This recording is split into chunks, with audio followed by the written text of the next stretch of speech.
Picture this. It is a Tuesday. You know it is a Tuesday because your phone told you, and your phone told you because somewhere in the infrastructure of modern civilization, someone decided that days needed names, and that this particular one would be called Tuesday, and that on Tuesdays, like all the other days except Saturday and Sunday, you are supposed to be somewhere doing something that someone else decided is worth compensating you for. You have a job. The job has hours. The hours have tasks. The tasks have deadlines. The deadlines produce stress. The stress requires management. The management of the stress requires money. The money comes from the job. You see how this works. Now imagine that none of that exists. No Tuesday, no job, no boss, no inbox, no performance review, no commute, no desk, no quarterly targets, no passive-aggressive email about kitchen cleanliness in the break room, just you, the landscape, the people around you, and the open question of what to do with your time. If your first reaction is something like, "That sounds incredible," you are having the same reaction most people have for about 30 seconds before the follow-up question arrives. But what would you actually do? What did people do specifically for the hundreds of thousands of years that humans existed before anyone invented employment, money,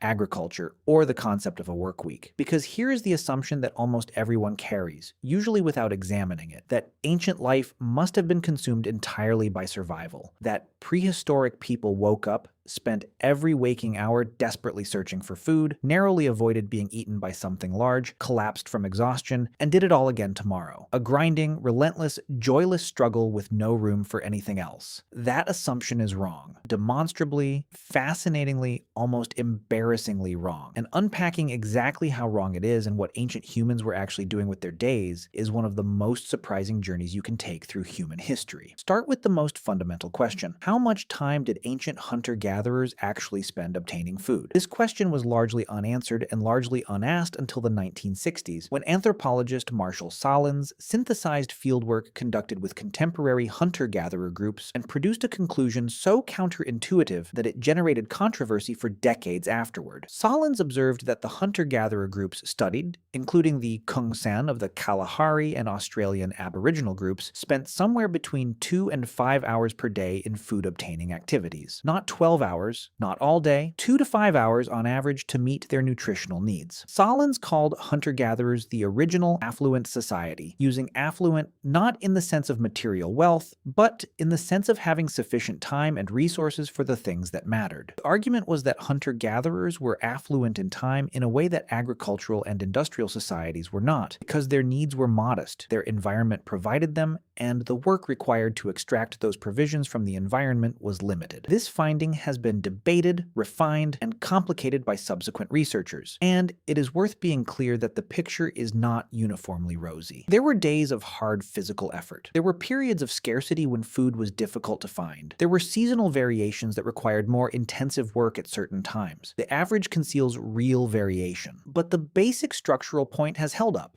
Pre-agricultural hunter-gatherers were not spending 8 to 10 hours a day in labor equivalent to what industrialized workers perform. The food acquisition work was real, demanding, and skilled, but it was not consuming every available hour, which means there were, in fact, substantial portions of the day that needed to be filled with something else. So what was the something else? The most significant category of ancient human daily activity that modern people consistently underestimate is social interaction, and underestimating it fundamentally misunderstands what human social life actually is and what it evolved to do. Humans are among the most intensely social animals that have ever existed. Our brains are disproportionately large relative to our body size compared to other animals, and a substantial portion of that extra neural capacity is dedicated to managing social relationships, tracking who is allied with whom, remembering past interactions, predicting future behavior, understanding intentions behind actions, navigating the extraordinarily complex web of relationships that defines human group life. This investment in social cognition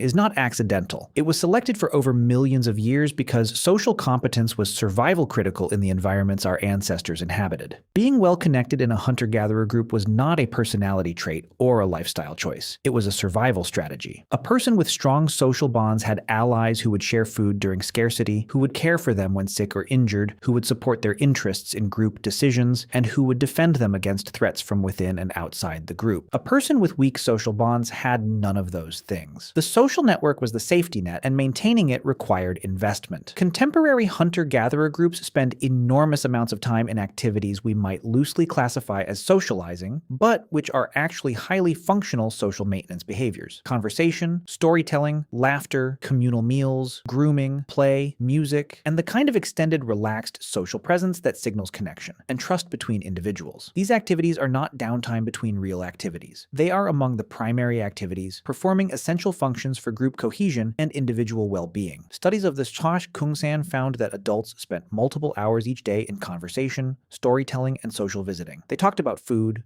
about other people, about the events of the day, about memories, about plans, about the behavior of animals they had observed, about conflicts and their resolution, about funny things that had happened. They told stories, they argued, they gossiped, they laughed, frequently and at length. Gossiping, specifically, deserves rehabilitation from its modern reputation as a trivial or even negative activity, because in the context of small hunter-gatherer groups, information about the behavior, intentions, reliability, and character of other group members was among the most valuable information that existed. Knowing who could be trusted, who had behaved badly, who was reliable in a crisis, who was generous and who was not, was knowledge that directly affected survival outcomes. The social information exchanged in what looks like casual conversation was operationally important in ways that have no direct modern equivalent. Food preparation is a category of ancient daily activity that warrants separate discussion from food acquisition because the time and skill involved were substantial and because the social context in which food preparation happened was itself significant. Hunting and gathering produce raw materials. Turning those materials into food that can be safely consumed, efficiently digested, and shared across a group is a separate body of work with its own demands. Processing plant foods, many of which require preparation to remove toxins or increase digestibility, occupied significant time, particularly for the women in most studied hunter-gatherer groups. Grinding seeds and tubers, preparing animal hides and sinew alongside meat, controlling and maintaining fire, managing the food resources of the camp, and ensuring that preparation happened in ways that were appropriate to the group's cultural expectations, all of this was skilled work that took time and knowledge accumulated over years of learning. Food preparation was also consistently social in hunter-gatherer contexts. It happened in groups accompanied by conversation, singing,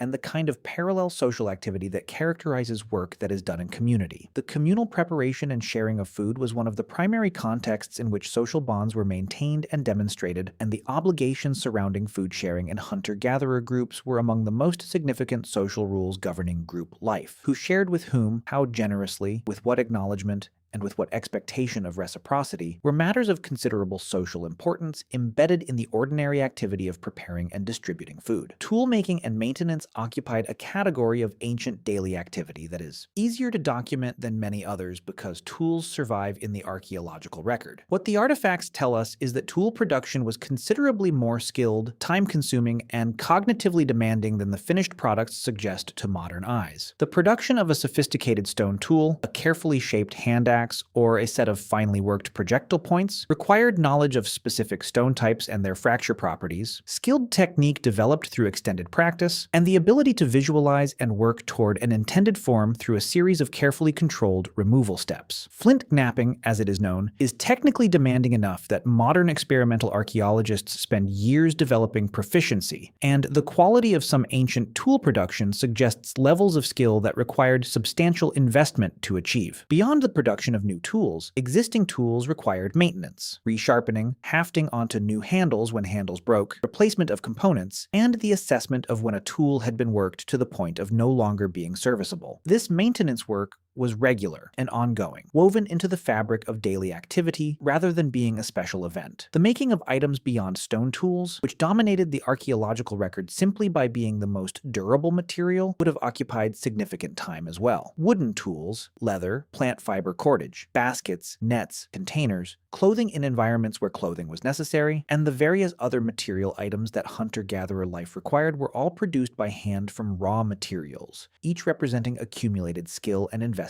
time. Movement was a major category of ancient daily time use that sits in an interesting analytical position because it was both functional and something more than purely functional. Hunter-gatherer groups move regularly, substantially, over large areas. The Dankung-san of the Kalahari, one of the most studied hunter-gatherer groups, moved camp roughly 6 times per year and ranged over territories of several hundred square kilometers. Other groups moved more frequently. Movement served the obvious function of accessing food resources across a wide area, but it also served social functions, territorial functions, and what might be described as environmental management functions. Moving through the landscape was also, in a sense, how hunter-gatherers read and understood their world. The detailed ecological knowledge that effective foraging required, knowledge of plant locations by season, of animal movement patterns, of water sources, of landmarks, of the signs that indicated what had happened recently in a given area, was built up through repeated movement through the same landscape over years and decades. Walking through familiar territory was simultaneously travel, learning, memory retrieval, and knowledge updating. The cognitive load of this kind of ecological attention is worth emphasizing,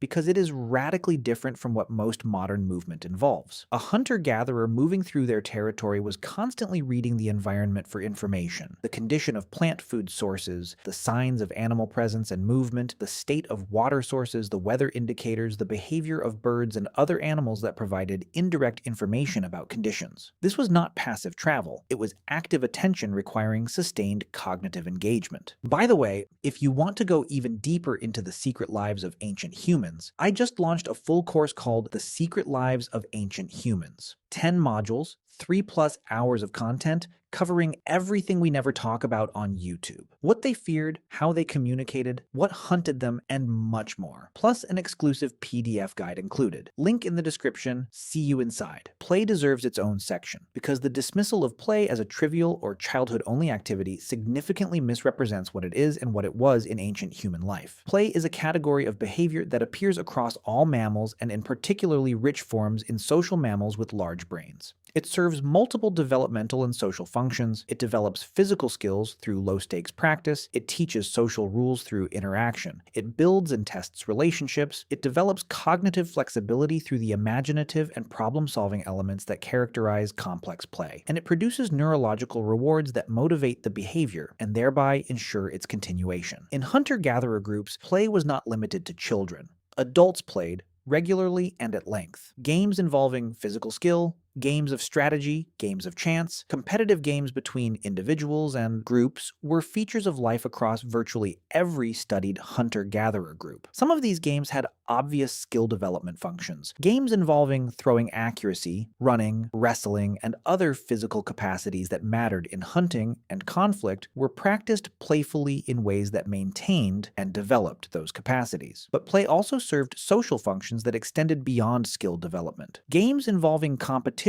between groups created structured contexts for intergroup interaction that could build relationships and demonstrate capabilities without the stakes of actual conflict. Games played within groups allowed for social bonding and the expression of individual personality in contexts where the outcome was low stakes and humor was expected. Losing a game was not a serious social event. Winning one in a particularly impressive way could be celebrated. The emotional register of play, different from the focused seriousness of hunting or the social complexity of conflict resolution, was itself a valued feature of group life. Music and dance are so universal across human cultures that their presence in ancient human life can be inferred with high confidence, even where direct evidence is limited. Archaeological evidence for musical instruments, including flutes made from bone and ivory, dates to at least 40,000 years ago and possibly much earlier. And the cognitive capacities for music, rhythm, and dance are present across all studied human populations without exception. Music and communal movement, meaning dance in its broadest sense, served functions in hunter-gatherer life that went beyond entertainment in the way we understand that term. Communal singing and rhythmic movement have documented physiological effects. They synchronize the nervous systems of participants in ways that produce feelings of social connection and trust. They generate endorphin release that provides genuine analgesic and mood-elevating effects, and they create shared emotional experience that builds group cohesion in ways that individual interaction cannot. not. The healing dances of the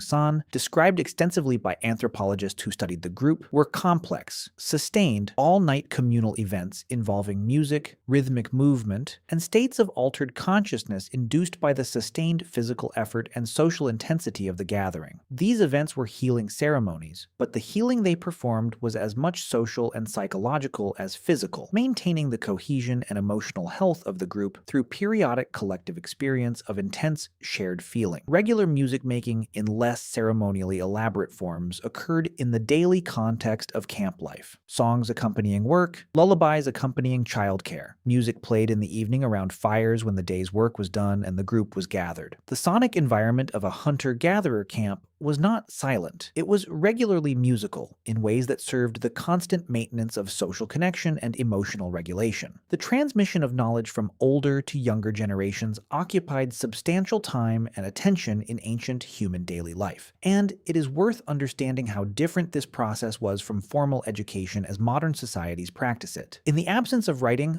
all knowledge existed in human memory and could be transmitted only through direct teaching and observation. The accumulated ecological knowledge of a hunter-gatherer group built up over generations of experience in a specific landscape, the knowledge of which plants were edible and which were toxic, which animal behaviors indicated what, which weather signs predicted what conditions, which injuries could be treated with which plants, how to make each tool, how to navigate by which landmarks, was not stored anywhere except in the minds of the people who carried it. Ensuring that this knowledge transferred reliably to the next generation was therefore a fundamental survival concern. Children learned through sustained observation and practice alongside competent adults, through stories that encoded ecological and social knowledge in memorable narrative form, through play that practiced skills in low-stakes contexts, and through direct instruction when explicit teaching was appropriate. Adults invested time in this transmission continuously, not in dedicated teaching sessions separated from other activities, but woven into the fabric of daily life so that learning happened in the context of doing. This is why the storytelling that consumed so many hours of hunter-gatherer evening time was not entertainment in the sense of being separate from practical life. Stories were one of the primary knowledge transmission technologies available in a pre-literate society. The stories that explained why certain animals behaved as they did, that encoded the locations of water sources or the seasonal patterns of plant availability, that established the social rules governing group conduct through narrative examples of what happened to people who violated those rules, were operational knowledge in narrative form. Sitting around a fire listening to an elder tell stories was, in the cognitive economy of a pre-literate group, something more like education and training than like Netflix. Spiritual and ritual practice occupied daily and periodic time in ancient human life in ways that are documented across all studied hunter-gatherer groups and visible in the archaeological record through art, burial practice, and the material evidence of ceremony. The cave paintings of Lascaux, Altamira, Chauvet, and dozens of other sites across Europe and beyond, dating to between 10,000 and 40,000 years ago, represent enormous investments of time and skill in the creation of images in locations that were often deep inside cave systems requiring hours of travel by firelight to reach. The paintings are not casual decoration. They represent deliberate, serious, creative, and potentially ceremonial effort by individuals with high levels of artistic skill working in difficult conditions on surfaces that were not visible to everyday life. Someone spent a long time on those paintings, and someone or many people went to considerable effort to see them. Whatever the full meaning and function of cave art, which remains debated, the investment of time and effort in its creation is not consistent with the idea of people too consumed by survival to have space for anything else. These were people with time, skill, motivation, and cultural frameworks that made the creation of sophisticated art in remote locations meaningful enough to be worth the investment. Burial of the Dead, which appears in the human record from at least 100,000 years ago, required time and effort that went beyond practical necessity, and its presence indicates that ancient humans had frameworks for thinking about death, about the status of the dead, and about appropriate responses to loss that motivated significant expenditure of collective effort. The deliberate placement of bodies, the inclusion of grave goods, the evidence of flowers and ochre at some burial sites, all speak to cultural practices around death that occupied real time and reflected sophisticated inner and communal life. Rest Actual unstructured rest was a feature of ancient daily life in ways that modern life has substantially reduced and that deserve recognition as a distinct category of activity rather than merely the absence of activity. Hunter-gatherer groups observed across multiple studies spent significant portions of the day in what researchers described as resting, sitting, lounging, and engaging in low-intensity social interaction without any clear goal-directed activity. Midday rest in warm climates, when the heat made active effort uncomfortable and food acquisition less efficient, was common. Extended relaxation at the end of successful food acquisition days, when needs were met and no immediate demand was pressing, was also documented. This is not laziness. It is the appropriate behavior of an organism that has met its current needs and is now recovering, processing, and maintaining itself. The human nervous system and body require genuine rest periods for physical recovery, memory consolidation, stress regulation, and the maintenance of cognitive function. The scheduled rest deprivation that characterizes modern working life, where legitimate rest is compressed into brief periods and treated as secondary to productive activity, is historically anomalous. Ancient humans rested when they had met their needs and resting made sense. They were not anxious about the time they spent doing this. The cultural framework that makes modern people feel vaguely guilty about unproductive time, that measures days by their output and judges rest as something that must be earned, did not exist. Time was not money because money did not exist. Rest was not laziness because the concept of work requiring compensation and compensation requiring continuous effort had not been invented. Here is the full picture, assembled from everything above, and it is worth sitting with because of what it implies about the relationship between human nature and the way modern life is organized. Ancient humans, across the long span of prehistory before agriculture and permanent settlement, spent their days doing things that the human brain and body were actually designed to do. They moved substantial distances through environments they knew intimately and attended to carefully. They engaged in deep, sustained, functionally important social interaction. They created things with their hands using accumulated skill. They played, sang, danced, and made art. They told stories. They taught their children by doing things alongside them. They rested when rest was appropriate. They sat around fires in the evening in the company of people they had known their whole lives and talked about what had happened that day and what the world meant and what was funny about it. They did not have jobs, they had lives. And the distinction between those two things, which should perhaps be more visible than it currently is in modern culture, is one of the things that the study of ancient human daily life makes unavoidably clear. The restlessness, the sense of meaninglessness, the social disconnection, the chronic physical deterioration from sedentary indoor existence, the sleep disruption, the attention fragmentation, the pervasive low-grade dissatisfaction that characterizes significant portions of modern industrialized populations. These are not simply personal failures or chemical imbalances or character weaknesses. They are, at least in part, the predictable output of placing a brain and body designed for one set of conditions into a radically different environment and expecting them to function as though nothing has changed. Ancient humans did not have jobs. They had something that looked considerably more like what the human animal was built for. The irony is that we look back at their lives and call them primitive, while carrying phones that track our productivity and wondering why we feel so tired. They would have found that very funny, probably around the fire in the evening with everyone else listening.